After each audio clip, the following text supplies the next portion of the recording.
حبیب صاحب، فیض حمید صاحب پر charge sheet تو ہو گئی، اب فیصل وابدہ صاحب یہ کہہ رہے ہیں کہ خان صاحب اور ان کے ہواری بھی اب لپیٹ میں آئیں گے، اور یہ جو انہوں نے کال دے رکھی ہے اب اس غبارے سے بھی ہوا نکل گئی ہے۔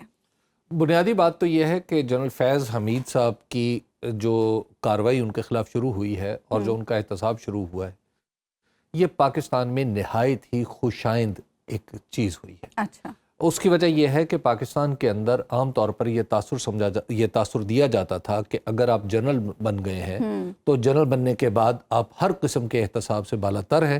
آپ نے اگر کسی سے پیسے لے لیے تو آپ نہ دیں، کوئی مسئلہ نہیں ہے۔ اگر آپ نے کسی سے کچھ چھین لیا، قبضہ جما لیا، تو پاکستان کا قانون آپ کا کچھ نہیں بگاڑ سکے گا۔ اور اگر آپ کسی عہدے پر رہے ہیں تو آپ اس عہدے کی حساسیت کے عنوان سے اپنے سارے گناہ جو ہے وہ چھپا سکتے ہیں۔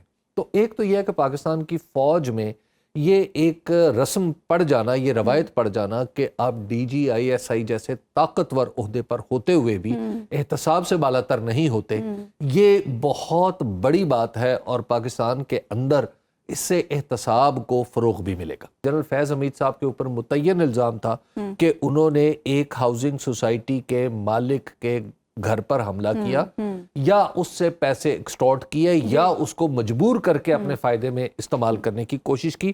تو یہ تو وہ چیز ہے کہ اگر اس کو خدا نخواستہ آپ اس جرم کی سزا نہیں دیتے یا اس الزام کی تفتیش نہیں کرتے اور تفتیش کر کے سزا نہیں دیتے، تو آپ تو پاکستان میں پوری کی پوری اکانومی کا بھٹا بٹھا دیں گے کہ ہر شخص یہ سوچ رہا ہوگا کہ کوئی ایک بندہ اٹھے گا اور آ کے میرے ہر چیز پہ قبضہ کر لے گا، تو پھر کون ہوگا ایسا جو انویسٹ کرے گا۔ سیاسی سرگرمیوں کی بھی بات ہو رہی ہے، کیا عمران خان اور ان کے ساتھی بھی لپیٹ میں آئیں گے؟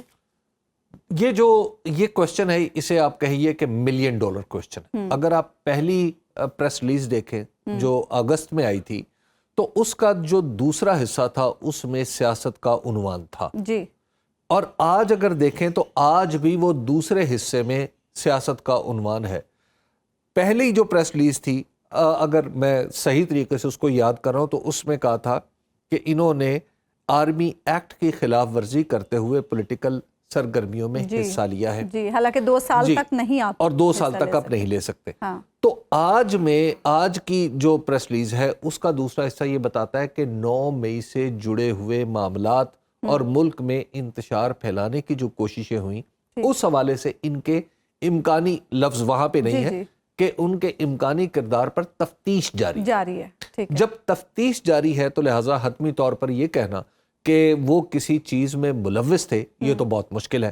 اور ہاں، اس سے البتہ یہ ضرور اخذ کیا جا سکتا ہے کہ فوج کی پریس ریلیز جب اس حوالے سے آتی ہے، اس پرٹیکولر حوالے سے آتی ہے، تو آپ یہ شبہ بھی نہیں کر سکتے کہ اس کو درست ویٹ نہیں کیا گیا ہوگا، یہ سب لوگوں نے پڑھی نہیں ہوگی، اس کے ایک ایک لفظ پر غور نہیں کیا ہوگا، اور اردو اور انگریزی دونوں کی پریس ریلیزز وہاں سے آئی، آئی ایس پی آر سے آئی، بالکل ایسا ہی، یعنی ترجمہ بھی ہم نے نہیں کیا اور انگریزی کو اپنے لفظوں کا جامہ بھی نہیں پہنایا۔ تو لہٰذا اس لیے اس پریس ریلیز پہ بھروسہ کرتے ہوئے آپ کو یہ سمجھنا چاہیے کہ کچھ نہ کچھ دال میں کالا ایسا ہے جس کا سراغ لگ چکا ہے۔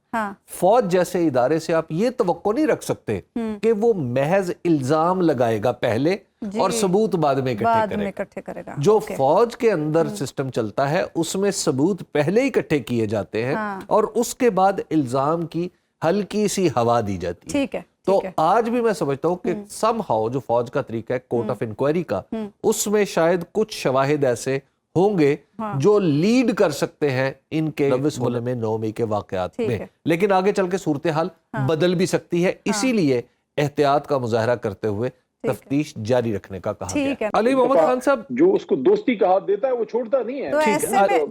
علی محمد خان صاحب، اسٹیبلشمنٹ کی طرف سے بھی ایک سے زیادہ بار یہ کہا گیا کہ بات چیت پولیٹیکل پارٹیز کے درمیان ہونی چاہیے۔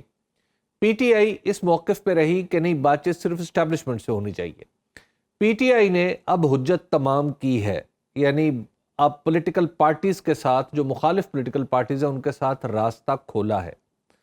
تو اگر یہ راستہ بند رہتا ہے، دوسری طرف سے اس پر کوئی نہیں چلتا یا دروازہ بند کر دیا جاتا ہے، تو آپ کو کیا لگ رہا ہے کہ اس کے بعد کیا ہوگا؟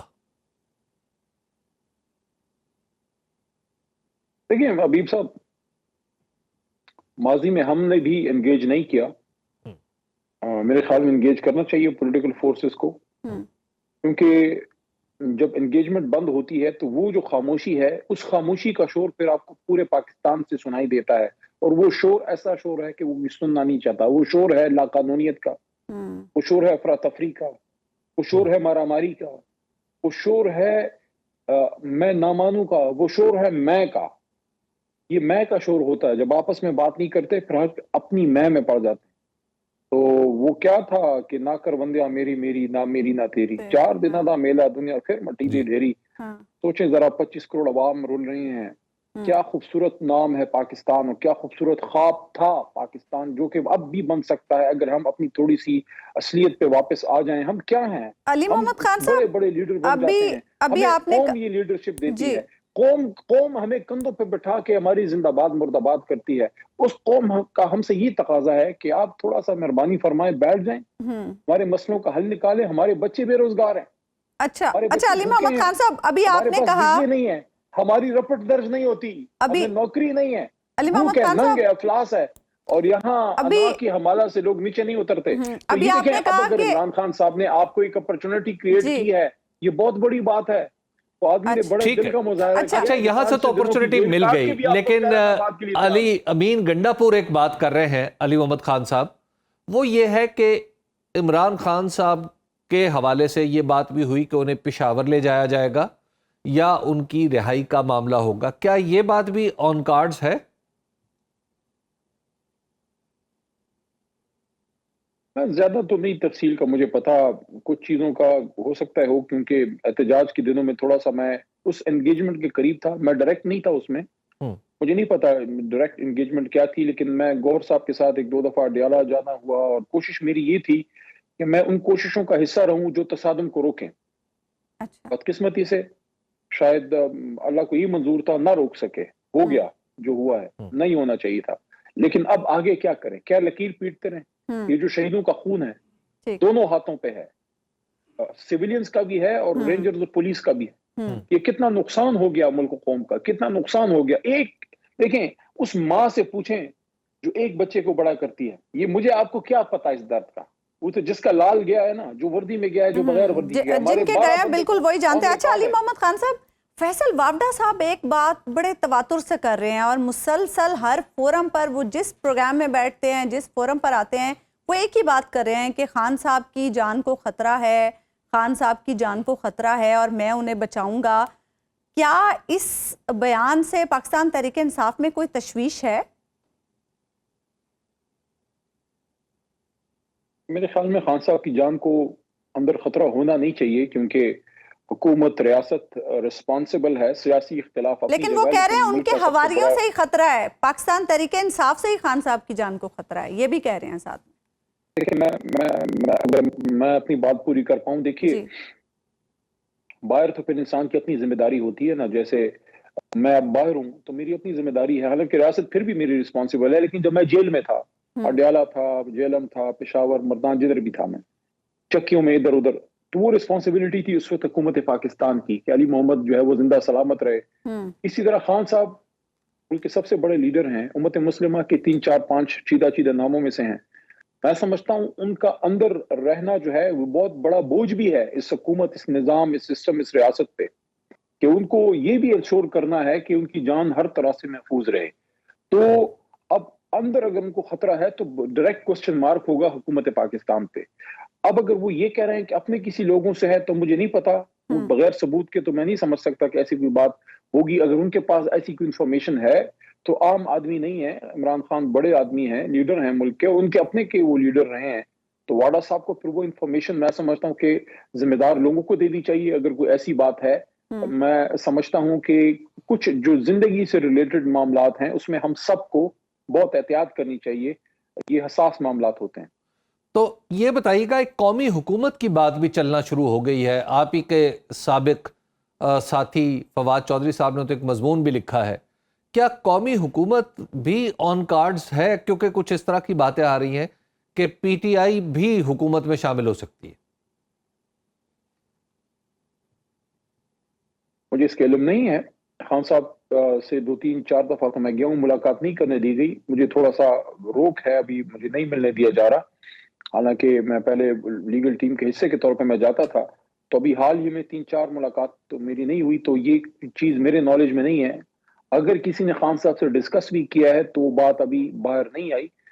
जहां तक मैं अपने लीडर को जानता हूं, मेरे ख्याल में जितना उनका माइंड अगर मैं रीड कर सकता हूं तो वो यही है कि वो शायद बात पे तो राजी हो जाएं, जो अब उन्होंने कहा है कि कमेटी बनी है और पॉलिटिकल डायलॉग पे, क्योंकि माजी में अबीब साहब आपको याद होगा प्री 2013-2008 इलेक्शंस और मुशर्रफ साहब की इरा में खान साहब एपीडीएम का हिस्सा थे, वो डायलॉग में आपको याद होगा वो हिस्सा बने रहे। ऐसा नहीं है कि खान साहब कोई ऐसी मखलूक है किसी बात नहीं करते, उनका एक उसूली मौक़िफ़ है कि वो उनसे उस वक्त नहीं कर रहे थे बात, ये जो हुकूमत बनने के बाद या अपोजिशन, लेकिन वो बिल्कुल बात कर सकते हैं और वो पॉलिटिकल आदमी हैं।